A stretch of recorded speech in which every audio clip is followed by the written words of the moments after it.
ሰውም በትክክል ለመግደል የፈለገ ሰው የቱ ጋር እንደሚመታ ታውቃላችሁ። ስለዚህ ሰይጣን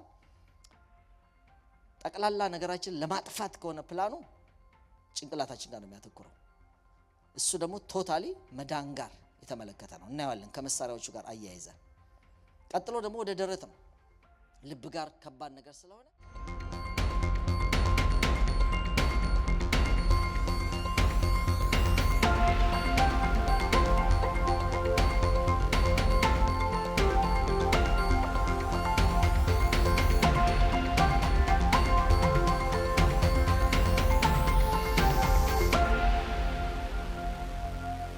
እግዚአብሔር ይመስገን። ስለዚህ በቀረውስ በጌታና በኃይሉ ችሎት የበረታችሁ ሁኑ ይልና የዲያብሎስን ሽንገላ ትቃወሙ ዘንድ እንዲቻላችሁ ነው የሚለው። እዚህ ልዩነት አለው።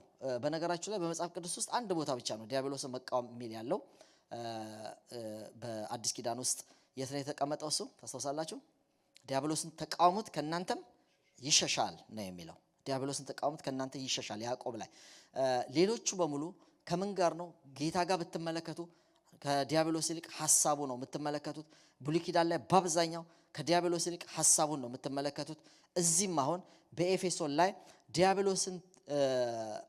ዲያብሎስን ትቃወሙ ዘንድ እንዲቻላችሁ አይደለም ዕቃ ጦሩን ልበሱ የሚለው። ምክንያቱም ዲያብሎስ በመጽሐፍ ቅዱሳችን ውስጥ አንድ ቦታ ራሱም ጌታ ባስተማረን ነገር በአንድ ነገር ብቻ ነው የሚሸሸው። በጣም ብዙ ጦር መሳሪያ ምናምን አያስፈልግም። ጌታ እንደነገረን ምንድን ነው የሚያስፈልገው? ዲያብሎስን መቃወም አይደል? ዲያብሎስን ተቃወሙት ከናንተ ይሸሻል። ምንም ሌላ እኛ ከወደቀ መልአክ ጋር ምንም እንትን የለንም፣ ኃይልም የለንም። ሲጀመር ወለን ለመናገር እኛ ስጋ ነን፣ እሱ መንፈስ ነው፣ የሚታይ አይደለም። እኛ የምንታይ ነን፣ የምንዳሰስ ነን። ከማይዳሰስ ጋር ሌላም ስልት ልትጠቀሙ አትችሉ እንጂ እኔ በቦክስ ብነርተው ደስ ይለኝ ነበር። በእውነት ባደረገው ነገር በጣም ብዙ ጊዜ አቃጥሎናል አይደለም። ግን ጌታ ያለ ምንድነው? ተቃወሙት ከናንተ ይሸሻል። በቃ ለኮሮና እንደተነገረ ማለት ነው። በሙቋ ታጠቡ ይሸሻል እንደተባለው እንደዛ በሉት። በጣም ብዙ ሰው ፈጅተዋል፣ ሚሊዮኖች ሞተዋል። በብራዚል፣ አሜሪካ፣ ጣሊያን ታውቃላችሁና ግን ጀስት በቃ በሙቋ በሳሙና በመታጠብ ቢጠፋ ነገር እድል ካገኘ ደግሞ ቢገለን። ትልቅ ሰው አልማረም፣ ፕሬዝዳንት አልማረም፣ ምን አልማረም፣ ክርስቲያን አልማረም፣ ሙስሊም አልማረም። እድል ሲያገኝ ካጠፋ ነው ደግሞ ኢዚሊ በሳሙናና በውሃ የሚጠፋ ነው። ዲያብሎስ ኃይል አለው። ምክንያቱም በጠላት ኃይል ሁሉ ላይ ስልጣን ሰጥቻቸዋለሁ ነው የሚለው። ኃይል አለው። ነገር ግን የሚጠፋው በምንድን ነው? በእኛ ኃይል አይደለም፣ በመቃወም ነው። በጌታ በኢየሱስ ክርስቶስ ስም ስንቃወመው ይሸሻል። አሜን። ታዲያ ምንድነው የሁሉ ጦር መሳሪያ ካላችሁኝ ዛሬ ይሄ ሚስጥር እንድታውቁ ነው። የዲያብሎስን ሽንገላ፣ ዲያብሎስን ትቃወሙ ዘንድ ሳይሆን የዲያብሎስን ሽንገላ ትቃወሙ ዘንድ እንዲቻላችሁ የእግዚአብሔር ዕቃ ጦር ሁሉ ልበሱ ይላል። ከባዱ ፓርት ያቃተን ነገር ሽንገላው። ለዚህ ሁሉ መሳሪያ ቀጥሎ ዛሬ ምናልባት ጊዜ ካለን ወደ ታች የተዘረዘሩት ነገሮች በሙሉ ከዚህ ይሄን ታጠቁ ይሄን ታጠቁ ይሄን ታጠቁ የሚለው ሽንገላው ነው። ከባድ ለዲያብሎስ ሳይሆን ለሚያመጣው ሽንገላ ነው። ሽንገላ ምንድነው የሚለው ነገር እንግሊዘኛው ዴቪልስ ስኪምስ ነው የሚለው። እንደ ሐሳብ ነው ይሄ ስኪምስ የሚለውን ሲተረጉሙ ስኪምስ in a spiritual context derived from the Greek ሜቶዲያ ከሚል ቃል ነው የመጣው ይላል። ሜቶዲያ ሲስተማቲክ ሜቶዶሎጂ ማለት ነው።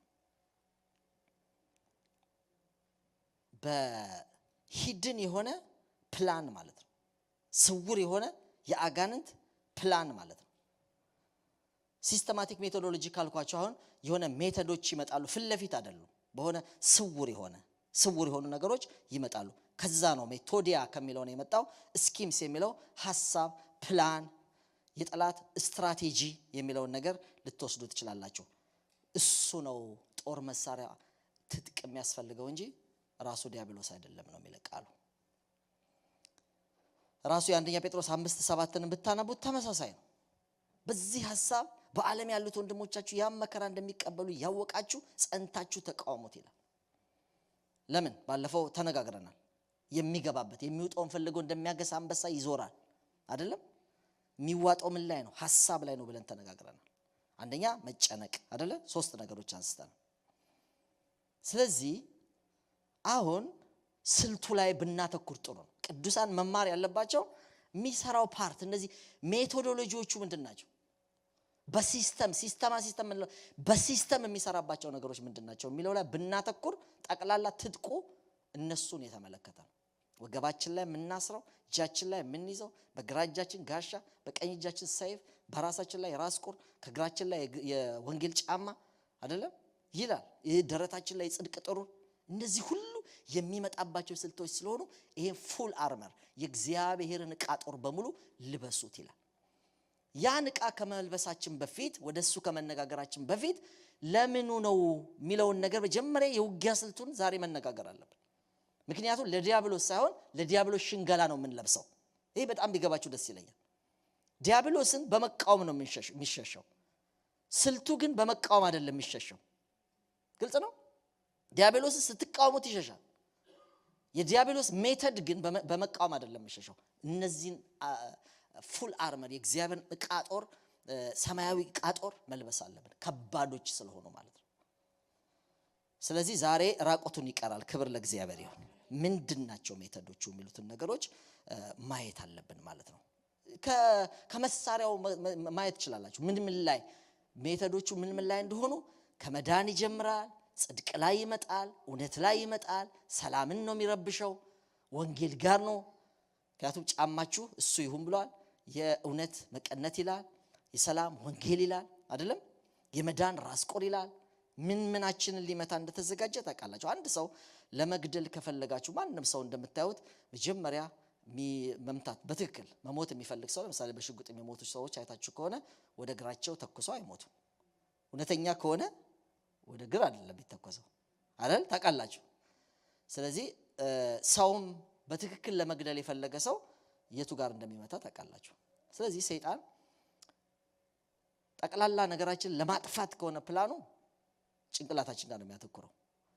እሱ ደግሞ ቶታሊ መዳን ጋር የተመለከተ ነው። እናያለን ከመሳሪያዎቹ ጋር አያይዘን። ቀጥሎ ደግሞ ወደ ደረት ነው።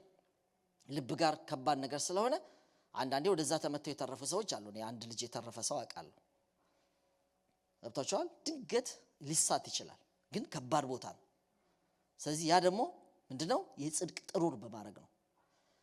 ከዛ ደግሞ ምንም በቃ ይሄም ጭንቅላቱም ተሸፍኗል፣ ደረቱም ተሸፍኗል፣ በቃ ሌላው ምንም በቃ ሊገኝ አልቻለም ከተባለ በቃ ዝም ብሎ ባይሞትም እያነከሰ እንዲሄድ አድርጉት ብሎ ወደ ግር ይሞከራል ማለት ነው። ሰይጣን እንደዚህ ነው። ከዋናው ከምንገደልበት ከምንጠፋበት ቶታሊ ከምንጠፋበት ቦታ ነው የሚጀምረው። እሱ ሲያቅተው ወደ ሌላ ሲያቅተው ወደ ሌላ ብሎ መጨረሻ ላይ በቃ እግዚአብሔር መንግስት ውስጥ በደስታ እንዳንመላለስ ያነከስን ቢሆን በቃ በደስታ በሙሉ ልብ እየሮጥን እንዳንሄድ የሆኑ ነገሮች የምንጓተትባቸውን ነገሮች ይፈጥራል ማለት ነው። አንሞትም በዛ ጉዳይ ግን ከብዙ ነገር እንጎላለን። ስለዚህ ውጊያዎቹ እንደዛ ናቸው። ስልቶቹ እናያቸዋለን ቀስ እያለን። ነገር ግን ዛሬ የዲያብሎስ ሽንገላ የሚለው ሐሳብ ነው። እስቲ በሉት ምንድነው? ሐሳብ ነው።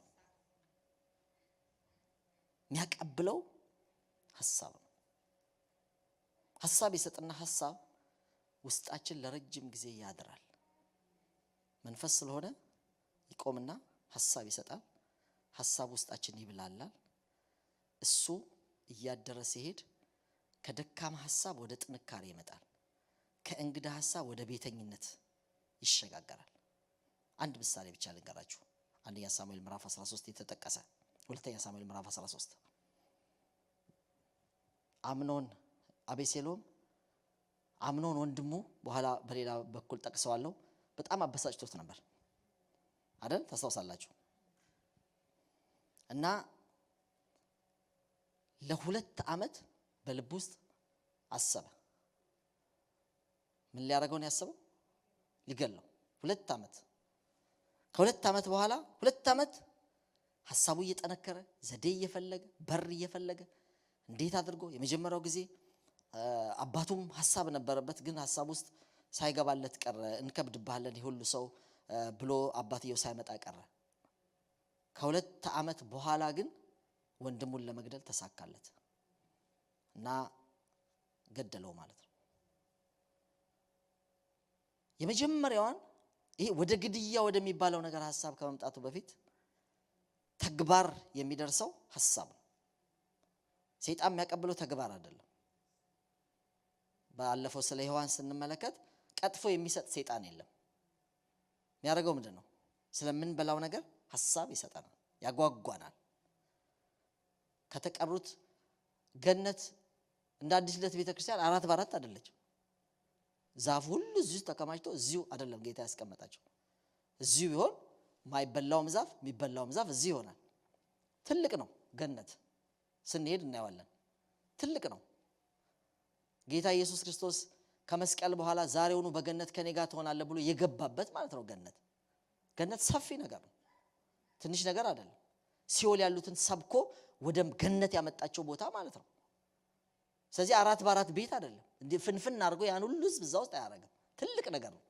ስለዚህ ሐሳብ ነው የጎተታት ማይበላው ጋር ያመጣት ሔዋንን እንጂ በገመድ እየጎተተ ዲያብሎስ ሔዋንን ነይ ነይ ነይ እያለ እንደዚህ እንደበግ አይጎተታትም።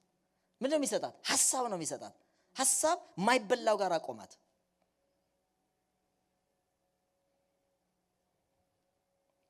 ስለዚህ ለዚህ ነው የዲያብሎስ ሽንገላ ተቃውም ዘንድ የሚለው። ዲያብሎስ ቆሞ ቢሆን በኢየሱስ ክርስቶስ ስም እቃወማለሁ ስትሉ ይሸሻል። ያስገባውን ሐሳብ ከልብ ማውጣት ግን በጣም በጣም ብዙ ጊዜ ይፈጃል። ለምን? የዲያብሎስ አይመስለንም። ብዙዎቻችን የመጣው ሐሳብ ያጋንንት አይመስለንም። ችግሩ እሱ ነው። ይደበቃል። ማይንዴ ለምን አሰበ ዛሬ? ለምን አሰበ? ራስን ማጥፋት ለምን አሰበ? ሸው ይልባቸዋል። ምንድነው የሆንኩት? መርዝ ጠጣ እያለኝ ነው፣ ራስን አጥፋ እያለኝ ነው ይላሉ ወጣቶች። ብዙ ሰው ራሱን አጥፍቷል በዚህ ሞኝነት። የመጣውን ሐሳብ ከውስጣቸው ከየት እንደመጣ ቢያውቁ ተንበርክከው ይገስጹታል። ከዲያብሎስ ነው የመጣው፣ ይመለሳል። ነገር ግን ብዙ እንዳልኳችሁ ሲስተማቲክ በሆነ መንገድ ሜቶዶሎጂ ስለሆነ አንደኛ ራሱን ደብቆ ነው፣ ሁለተኛ የሚመጣው ሐሳብ በሙሉ የዲያብሎስም አመስለውም። ብዙ ሰው ሆም ብሎ እነዛ ሐሳቦች የሚመጡት ከሆነ ነገር ጋር ነው። ለምሳሌ ጌታን ይሄን ድንጋይ ዳቦ አድርግ ያለው የራበው ሰዓት ጠብቆ ነው።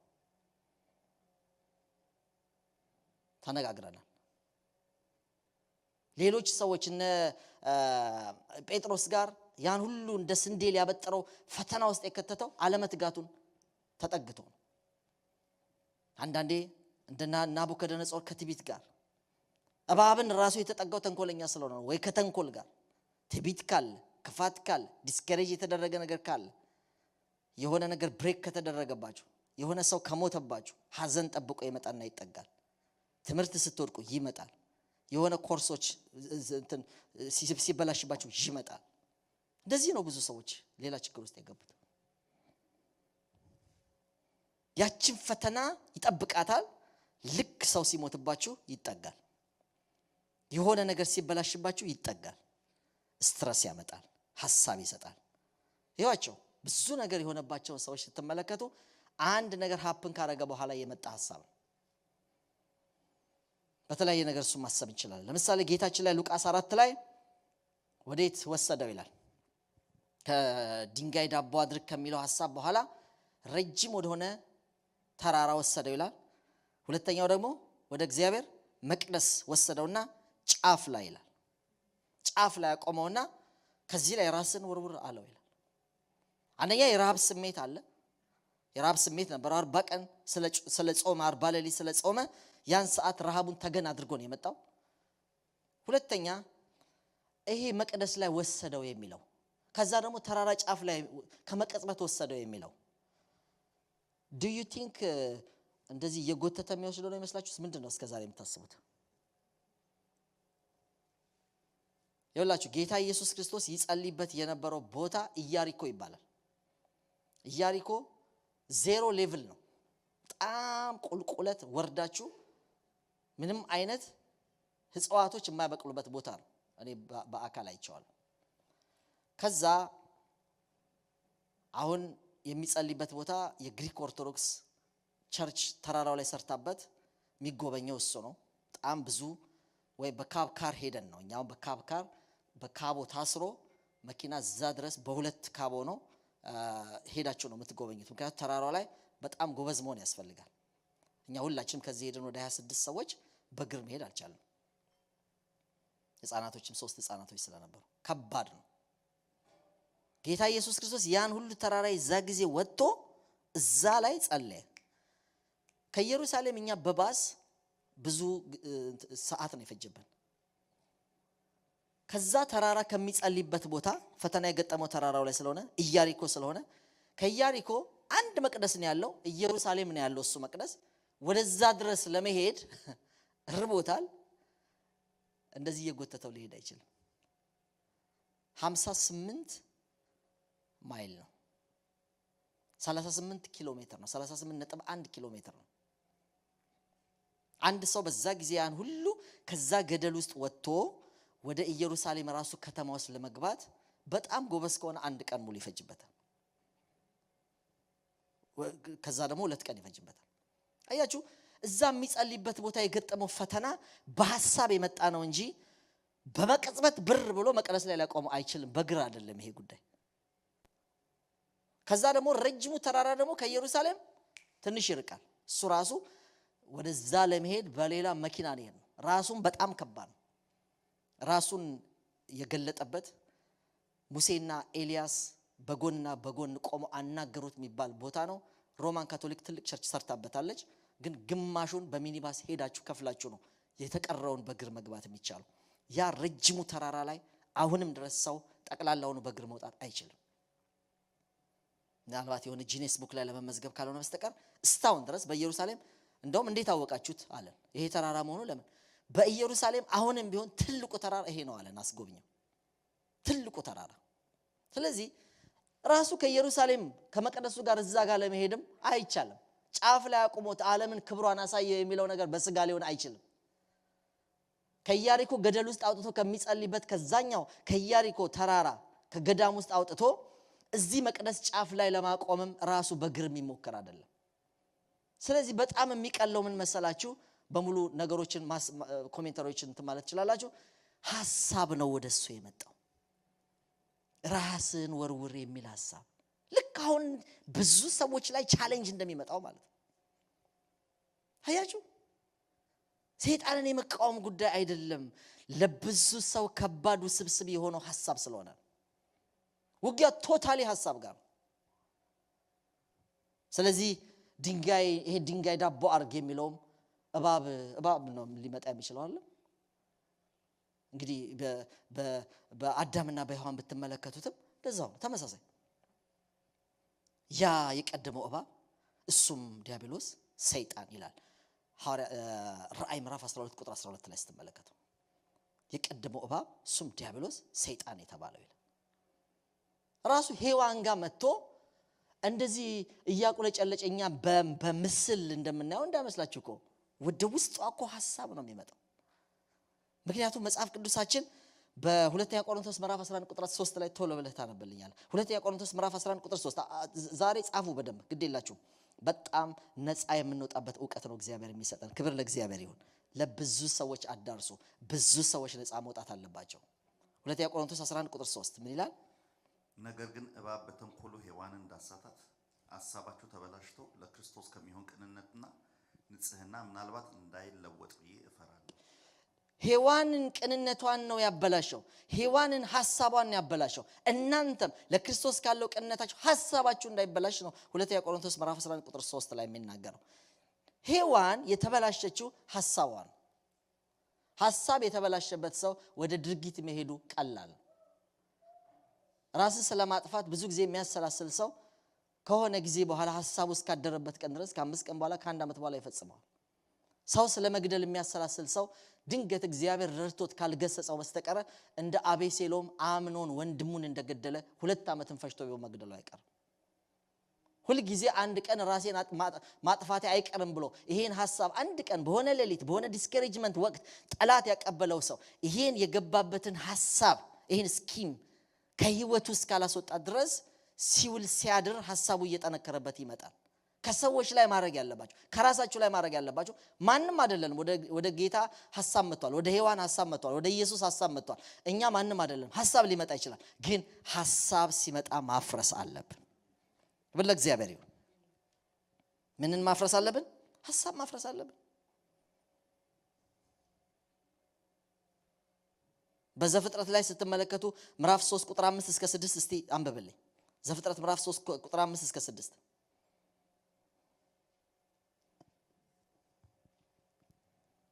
ከእርሷም በበላችሁ ቀን ዓይኖቻችሁ እንዲከፈቱ እንደ እግዚአብሔር መልካምንና ክፉን የምታውቁ እንድትሆኑ እግዚአብሔር ስለሚያውቅ ነው እንጂ።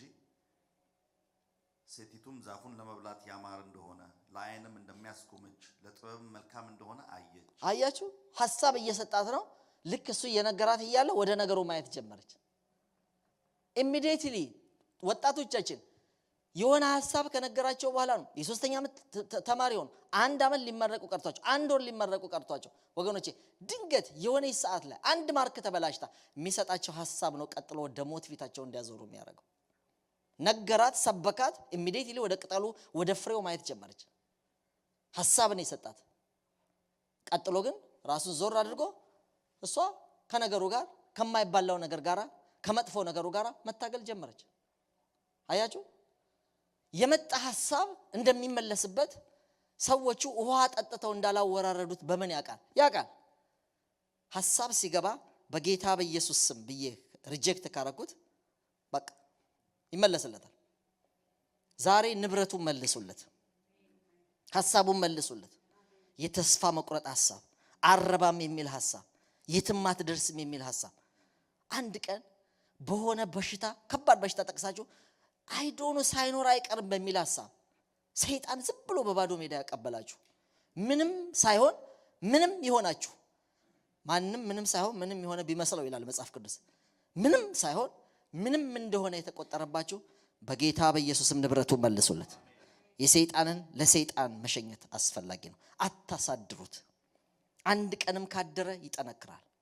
ሳምንት ስታቆዩት የአንድ ቀን ሐሳብ ማስወገድና ሳምንት ሙሉ በልብ የተብላላን ሐሳብ ማስወገድ በጣም ይከብዳል። 1 ዓመት ጨምሩበት፣ ከባድ ይሆናል። ቀን ነው የሚጠብቀው እንጂ ጊዜ ነው የሚጠብቀው እንጂ ያረጋዋል። ስለዚህ ሳይጠነክርባችሁ ወዲያው የመጣን ሐሳብ በኢየሱስ ማለት ይሻላል። እሺ 1 ቀን ይደር፣ 2ኛው ቀን አስወግዱት። ሳምንት ግን አይሄድ፣ 1 ዓመት ግን አይሄድ። ከጠነከረ ሐሳብ ነው ወደ ድርጊት የሚመጣው። ግልጽ ነው።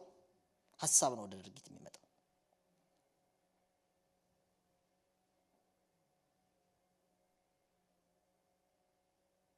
ለቃየን ስትመለከቱ ዘፍጥረት ምዕራፍ 4 ቁጥር 7 ላይ ኢሚዲየትሊ አጋንንት መቼ ሐሳቡ እንዳመጣ ነገራቸዋለሁ። ያንበበውና መልካም ብታደርግ ፊትህ የሚበራ አይደለምን? መልካም ባታደርግ ግን ኃጢአት በደጅ ታደባለች፣ ፈቃዷም ወደ አንተ ነው፣ አንተ ግን በእርሷ ንገስባት። መቼ ነው ይሄ ነገር ወደ ደጁ ማድባት የጀመረው? ሰይጣን ደጁ ማለት የጀመረው በሰላም እየኖረ ነበር። በሰላም አንድ ቀን ሁለቱ እሱም ወንድሙም ኦፈሪንግ በእግዚአብሔር ፊት አቀረቡ። ይሄኛው ከክሮፕስ ነገር ያኛው ደግሞ አርቢ ስለነበረ ምንድነው እንስሳ በግ አቀረበ። የዛ ጊዜ እግዚአብሔር አልተቀበለውም ይሄንን። ያኛው ደግሞ ተቀባይነትን አገኘ። ከዛ ይሄን ተከትሎ ቅናት መጣ። ቅናት ውስጡ ሲያብሰለስለው የፊቱ መጥቆር ተመልክቶ አጋንንት ወደ ደጁ መጣ። ቅናት ነው ቃየል ጋር ያመጣው። ከዛ በኋላ ምን ማብሰልሰል ጀመረ? አጋንንት ወደ ደጁ መጥቶ ወንድም ግደለው፣ ይሄን ያበሳጨን ሰውዬ ለምን አታስወግደው? ደጁን እያደባ እያለ እግዚአብሔር መጣና ደጅ ላይ ኃጢአት እያደባ ነው፣ ንገስበት። ኃጢአት አጋንንት ነው ይዞት የሚመጣው። ኃጢአት ለብቻ እግር የለውም። የኃጢአት ምንጭ ዲያብሎስ ነው። አሜን ነው። ንገስባት አለው። ባትነግስባትስ? ይሄ የመጣው ሐሳብ ላይ ባትነግስ ተነግስብሃለች አለ። እዚህ ኃጢአት ላይ እዚህ ሐሳብ ላይ ካልነገስክ ኃጢአት ራሱ ይነግስብሃል። የሆነው እንደዚህ ነው። አልገሰጸውም፣ ሐሳቡ ተቆጣጠረው። ደጁ ላይ ነበር ጌታ ሲነግረው፣ ከደጁ ወደ አእምሮ ገባ። አእምሮ ውስጥ ትንሽ ጊዜ አሰላሰለ፣ ቀን ጠበቀ፣ ሳምንት ጠበቀ። ስንት ቀን እንደጠበቀ መጽሐፍ ቅዱስ አይነግረንም። ከዛ በኋላ አመቺ ጊዜ ጠብቆ ና ወንድም ሆይ ብሎ አታሎ ወስዶ በድንጋይ ቀጥቅጦ ገደለው። የዛ ወንድም ደም ጮኸ። እግዚአብሔር ወደሱ መጣ። ከዛስ ሁለተኛ ነገር ሆነ። ወንድሜ የት ነው አለው። እኔ ወንድሜ ጠባቂ ነው አለ። ለእግዚአብሔር በትዕቢት መለሰ። ተመልከቱ፣ አንዱን ከቨር ለማድረግ የመጣ ኃጢአት ሰውየውን ስደተኛ አረገው፣ ተቅበዝባዥ አረገው። እግዚአብሔር በምህረት ምልክት አረገለት፣ ማንም እንዳይገለው። ተቅበዝባዥ ነው የሆነው። አንድ የገለው ዘመኑን በቃ ሸሸ። አንድ ሰውዬ የካርቶን ላይ ያለ ነው፣ አንድ አገልጋይ ሲናገር ነው የሰማሁት። እና ምንድን የሆነው ትልቅ ክላሽ ይዞ ይሸሻል። ማን ነው መሰላችሁ የሚያሳድደው? የጠገበ ዱላ የያዘ ሰውዬ ነው የሚያሳድደው። ያኛው ይሸሻል፣ ይሮጣል። በኃይል ነው ስብርብሩ እየወጣ ነው የሚሮጠው። ይሄኛው በቃ ደግሞ ዱላ ይዞ ይከተለዋል። ይሄ ይሮጣል፣ ያኛው ይከተለዋል። አንድ በመሃል ሰው ይሄን ክላሽ የያዘውን ሰውዬ ይሄ የሚያክል መሳሪያ ይዘ ሰው አገር ለአገር የሚደባደብበትን ይዘ አንድ ዱላ ለያዘ ሰው ይሄ ሁሉ የምትሸሸው ምንድን ነው ይለዋል። እኔ ዞሬ ላዳፍንበት 1 ደቂቃ ብቻ ነው የሚፈጅብኝ። ከዛ በኋላ ግን በ1 ደቂቃ ስተት ዘመኔን ሁሉ ሸሻለሁ። እስር ቤት ነው የሚገባው። ስለዚህ ዛሬ እንደምንም ብዬ ይሄንን ሮጬ ባመልጥ ዘመኔን ሁሉ ሰላም ሆናለሁ። እግዚአብሔር ይመስገን። አንዳንድ ጠላት የሚያቀብለንን ነገሮች ወዲያው ልክ እንደዚህ እኮ ታረጋላችሁ። በቃ ግድል አረገው። ሐሳብ የመጣበት ቀን ቢገስጽ አሁን ዘመን ሁሉ ተቅበዝባዥ ሆነ፣ ዘመን ሁሉ ተንከራታች ሆነ። ይቺ ዘመን አትመጣም ነበር፣ ይቺ ቀን አትፈጠርም ነበር። ምን ቢያረግ የሆነች ቀን ሐሳብ ላይ ነክሶ ቢሆን ይኸውላችሁ፣ ጸጸት እኮ ይገላቸው። ያጠፉትም ቢሆን ራሳቸው በዛም ያለ የነሱ ቤተሰብ ቀላል ነገር እኮ አይደለም። ታውቃላችሁ፣ ይሄኔ እነሱ የመሰላቸው ሐሳብ ከየት መጥቶ እንደሆነ አውቀው ቢሆን በምን ሰዓት እንዴት አድርጎ እንደከተተው ገብቷቸው ቢሆን አእምሮዬ እያሉ አይሰቃዩም ነበር። አጋንንት ነው የጨመረው። መቼ የሱ ኦፈሪንግ ተቀባይነት እንደማያገኝ ያላገኘ የዛይ ሰዓት ዲስከሬጅ ሁሌ እኮ አይሳካም። ያልተሳካች ሰዓት ላይ ነው፣ የሐዘን ሰዓት ላይ ነው። አንዳንድ ነገሮች ሙሉ ባልሆነበት ሰዓት ላይ ይመጣል። በቃ ይመጣል፣ ከተፍ ይላል፣ ያቀብላቸዋል። ለዚህ ነው ሰዎች ተነስተው መርዝ የሚጠጡት፣ ራሳቸውን የሚያጠፉት፣ ወደ መጠጥ የሚሄዱት፣ ድራግ ውስጥ የሚገቡት። አንድ ቀን ነች፣ ሂድ በቃ እርሳው ይሄን ችግር ይሄንን አሁን በቃ ይሄ ስድብህን የምትረሳው እዚሁ ስትገባ ነው ይላል። ከዛ በኋላ ለዛ ሽሽት ብለው የገቡበት መጠጥ ለሁል ጊዜ ያወጡበትም፣ ለዛም ሽሽት ብለው የገቡበት ድራግ አምልጠው ይሄንን የሚሰማ መጥፎ የትምህርት ቤት ስሜት በቃ ማጥፋት የምትችለው እዚህ ድራግ ውስጥ ነው ይላቸዋል። ይገባሉ፣ ከዛ አይወጡም። ሌላ መዘዝ የሰይጣን ምክር ነው። ውጊያው ሐሳብ ነው። የዲያብሎስ ሽንገላ ተቃውሙ ዘንድ እንዲቻላችሁ የእግዚአብሔር ዕቃ ጦር ሁሉ ምን በሉ ልበሱ። ክብር ለእግዚአብሔር ይሁን። ልበሱ። ይሁዳ እንዴት ነው ጌታን የሸጠው? ተመልከቱ፣ እንዴት ነው የሸጠው? ዮሐንስ 13 ቁጥር 2 ላይ አንብብልኝ።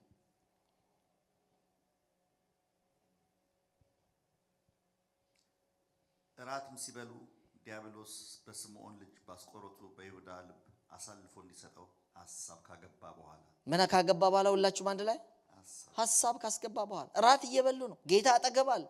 አንዳንዶቻችሁ ቸርች ውስጥ ሆኜ እያመለኩ ከጌታ ጋር ሆኜ እንዴት ሌላ ሐሳብ ሊመጣ ይሄ ማይንዴ ነው ትላላችሁ። ይኸው የጌታ እራት ላይ ቅዱስ ቁርባን፣ ከዛ ጌታ አለ። እሱ ላይ ሆኖ ዲያብሎስ መጣና በማን ውስጥ? በአስቆሮቱ ይሁዳ ውስጥ ሐሳብ አስገባ። ለምን ገንዘብ ወስደ እሱን አሳልፈህ አትሰጥም አለው። አያችሁ፣ ለምን አሳልፈህ አትሰጥም? ይሄን ሐሳብ ሁለት እድል አላችሁ። አንደኛው ምን ማለት ይቻላል? መገሰጽ ይቻላል። በጌታ በኢየሱስ ደግሞ ጌታዬን አሳልፌ ልሰጥ ነው። ይሄ የማን ሐሳብ? በኢየሱስ ስም። በቃ ሄዳል። ሐሳብ ነው፣ ይበተናል። እየተቃወምነው ሐሳብ ሊቀመጥ አይችልም። ነው እንዴ ብለን ጭራሽ ውሃ ከፍተን ከጠጣን ቤት ገብተን ካሰላሰል ነው ያ ቃል ገብቷል ማለት ገባ። የሚመጣላችሁ የትኛውም ሐሳብ ሶርሱ ከማን እንደሆነ በመጀመሪያ ካልታወቀ የጌታም ይመስላችኋል። አንድ ጊዜ እኛ ወደ ጌታ ያመጣነው ሰው አስተማር ነው ብዙ ነገር ነው። አንድ ቀን በሆነ ነገር ዲስከሬጅ ሆኖ እየጸለየ ነበረ እና ጾም ጸሎት ይዞ ነው። እኔም ራሴ ነበርኩ እዛ ግቢ ውስጥ የተከራየ ነው ታድሶ ነንኛ እና የሆነ ሰዎች ግቢ ተከራይተን ነበር እና ቀን መጥቶ የእንጨት ሰራተኛ ነው እና በቃ የራሱ ስራ ግቢያቸው ውስጥ ነው የሚሰራው። አቆሞ መጣ። ከዛ በኋላ ገብቶ ሳሎን ነገር ነው የተከራየ ነውና ገብቶ ሲጸልይ አይቼዋለሁ። በኋላ ሲወጣ ግን ተናዶ ነው የወጣው። በጣም ወጣ እና ተከተለኝና ና መጽሐፍ ቅዱስ ከቤቴ ና ውሰድ መልሳለሁ መጽሐፍ ቅዱስ ምንድነው እኮ ብዬ ተከተልኩት። ሌላም አገልጋይ ነበር አብረን ሄደን በኋላ ምንድነው ሲነግረን በቃ በሆነ ጉዳይ እየጸለየ ነበር። ከእግዚአብሔር ቃል ይጠብቅ ነበር፣ ተስፋ ይጠብቅ ነበር። እኛ ደግሞ የዛ ሰዓት ብዙም ልምምድ የለንም። እንደዚህ መጽሐፍ ቅዱስን ይይዝና ጾሞ እንግዲህ የመጨረሻው ላይ በቃ በሌላ እንግዲህ ትንቢት ምናምን ገና የለም እንደዚህ አድርጎ እንደዚህ ጸለየና እንደዚህ ከፈተው ማለት ነው።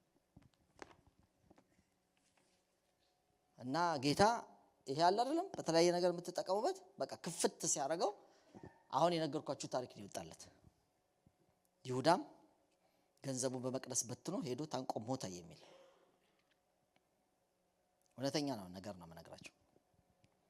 በቃ እግዚአብሔር ሆይ ለኔ ያለ ሐሳብ እንግዲህ ፊቱ ነው ገባችሁ። ጾም ጸሎት ላይ ነው ያለው። ራሱ ነው የከፈተው።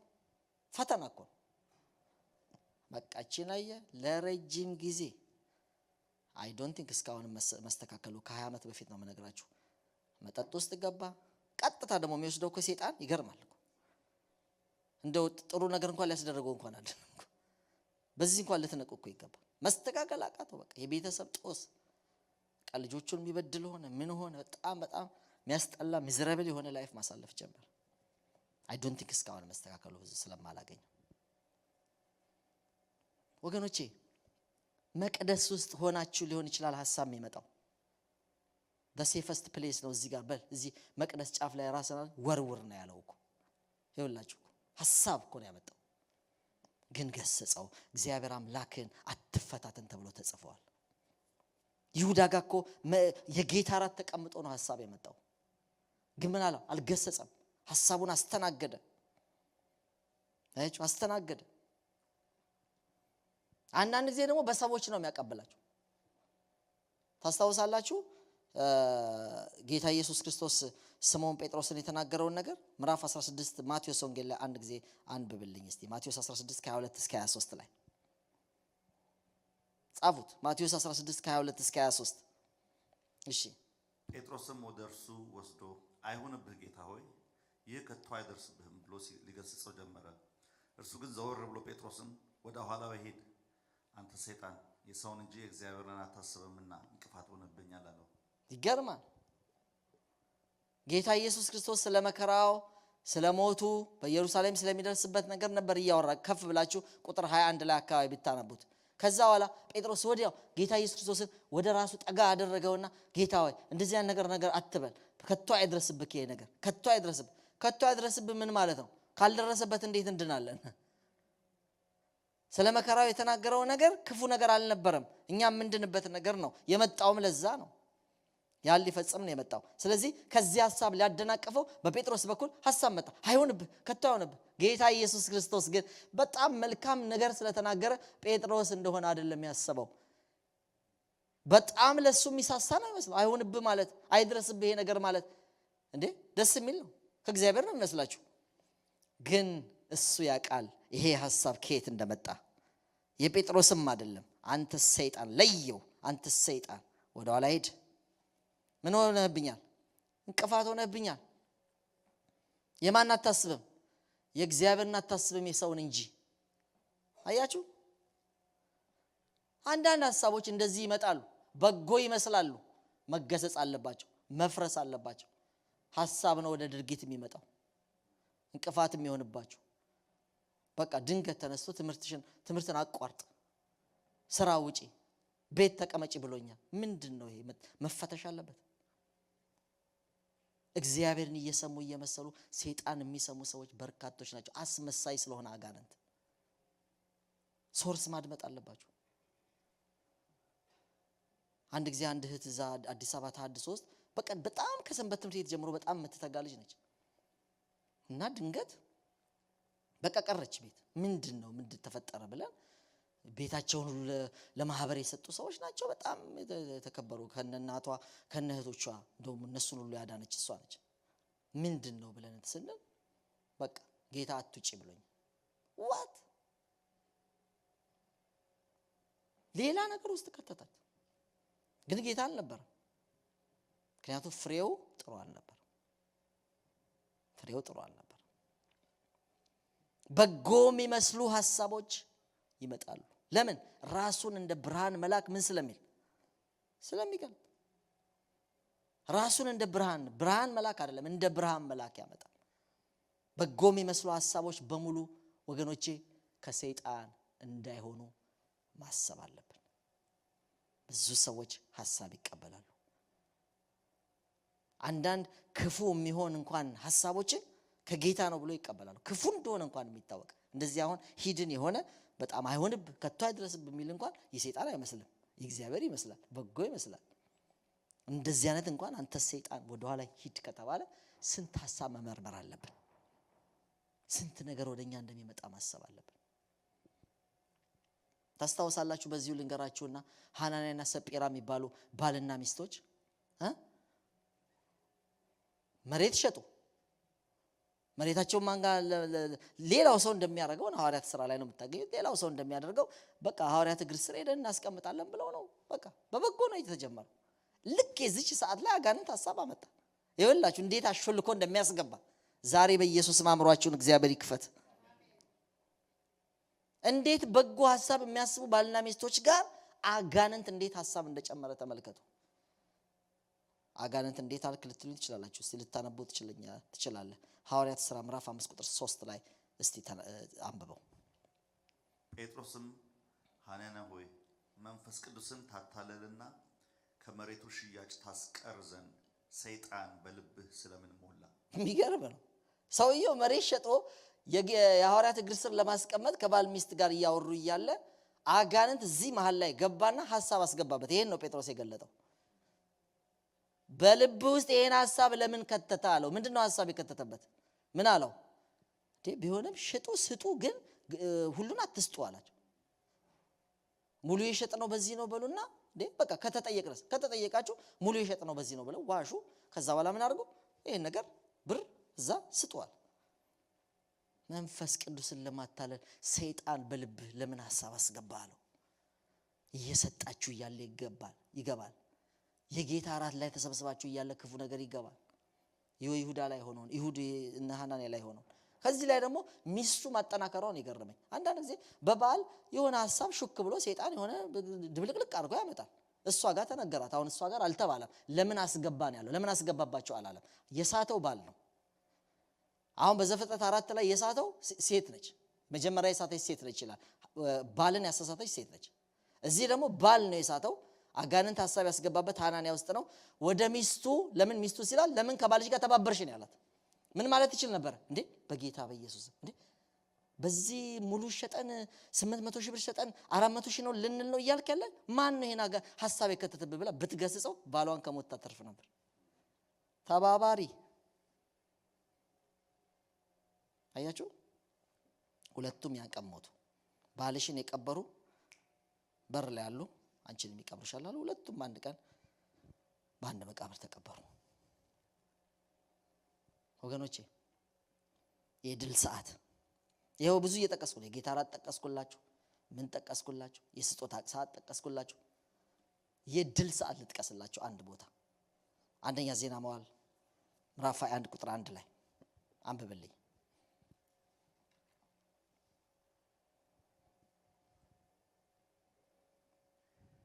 ዳዊትም ወደ ኦርና በመጣ ጊዜ ኦርና ተመልክቶ ዳዊትን አየ።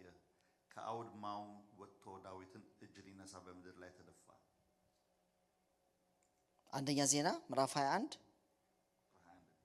ቁጥር 1 ሰይጣንም በእስራኤል ላይ ተነሳ፣ እስራኤልን ይቆጥር ዘንድ ዳዊትን አንቀሳቀሰው። ዋት ይሄ የሚገርማችሁ ወደ 20 ምናምን ብትሄዱ በጣም ድል የሚሰማው ሰዓት ላይ ነው። እንደውም የነገስቱን ታሪክ ሳሙኤል ላይ ያለውን ታሪክ ብትመለከቱ ተው እያለው ነበር። አንደኛ ሳሙኤል ተው ለመቁጠር ሲል ኤልያብ ተው አለው። የሰራዊት አለቃው ነው፣ አልሰማም። ዳዊት ሰራዊቱን ለመቁጠር ማን ነው ግን ያነሳሳው ይላል? ሰይጣን። ድንገት ሐሳብ ሲመጣ ከየት ነው በሉ? ወይ መጥፊያችን ነው ወይ መልሚያችን ነው። ሰይጣን በሌላ ይሰራ። ቅዱሳኑን ሁሉ ያንበረከከበት ያሸነፈበት፣ ይሄን ሁሉ ሰው ገደል እየከተተ ያለበት፣ ሊመረቅ ያሉ ተማሪዎችን ከህይወት እያጎደለ ያለበት በምን ይመስላችኋል? በሐሳብ ነው።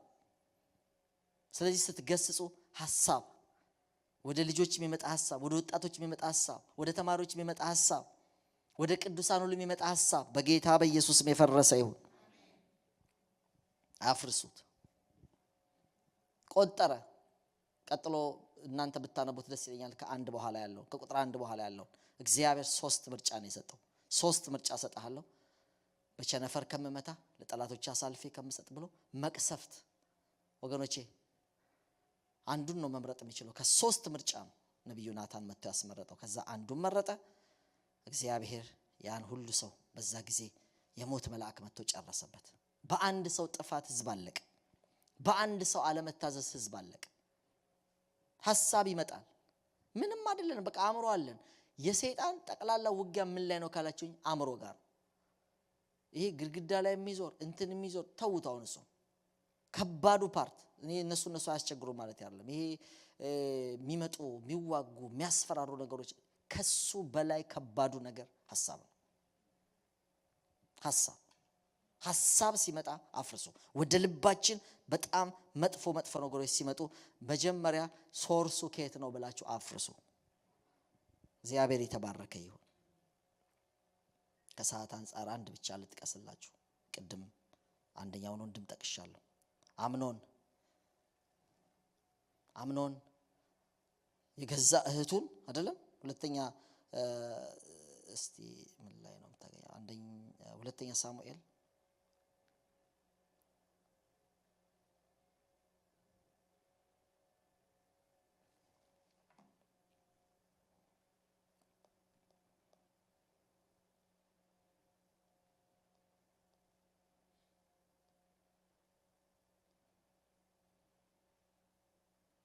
እሺ 13:4 ላይ ከ3 ጀምሮ አንበው። ለአምኖንም የዳዊት ወንድም የሳማ ልጅ ኢዮናዳብ የሚባል ወዳጅ ነበረው። ኢዮናዳብም እጅግ ብልህ ሰው ነበረ። እርሱም የንጉሥ ልጅ ሆይ ስለምን ቀን በቀን እንዲህ ከሳህ አትነግረኝምን? አለው። አምኖንም የወንድሜን የአቤሴሎምን እህት ትዕማርን ወዳታለሁ አለው። ማን የጨመረበት ይመስላችኋል? ገዛ እህቱ፣ ግማሽ እህቱ ነች። ማን የጨመረበት? አጋንንት። በየቀኑ ምን ይል ነበር? እየከሳ ነበር።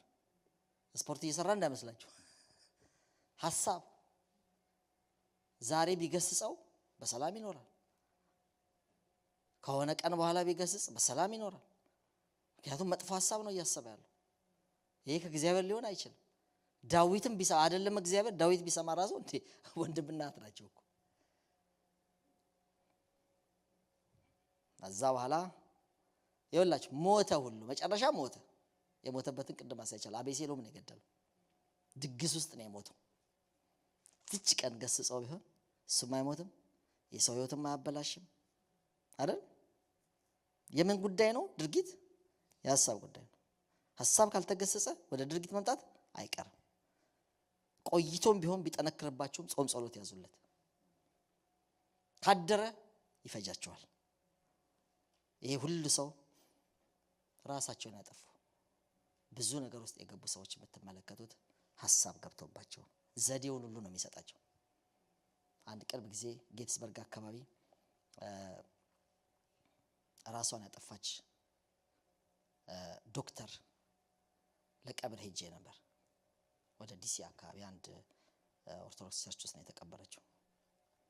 በጣም ቄሶቹ ሲመሰክሩ የቤተ ክርስቲያን በጣም ተከታታይ ነች።